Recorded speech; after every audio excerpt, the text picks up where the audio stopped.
Parapinė Merkinės Švenčiausiosios mergelės Marijos dangun ėmimo bažnyčia įsteigta 1387 metais.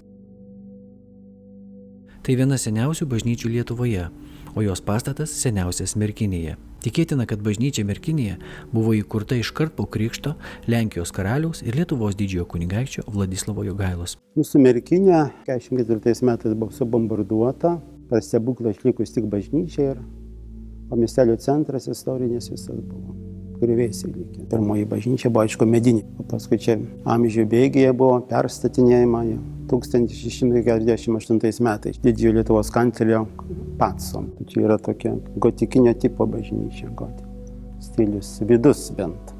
Išorė toks pseudo barokas, siejasi Lietuvos valdovai, čia buvo Merkinėje miręs Vladislavas Vaza IV, tai šitoj bažnyčiai tikėtina buvo pašarvotas. Šitos freskos, matote, čia jau 20 amžiaus pradžioje buvo šitos padarytos pagal Marijos litaniją. Matote, vytis yra. Tai irgi 1912 metais tas vytis buvo. Dar caro laikais, tai caro valdžia irgi buvo prekybos. Tai klebonas paaiškino, kad čia Šventasis Jurgis. 52 kilnojamos meno vertybės yra Merkinės bažnyčioje įvairios čia. Paveikslai yra daug tokių vertingų. Randamės prie palaimintojo arkivyskupo kankinio Teofiliaus Matulionio relikvijų. Mūsų Merkinė palaimintasis Teofilius tokių tiesioginių sąsajų neturi.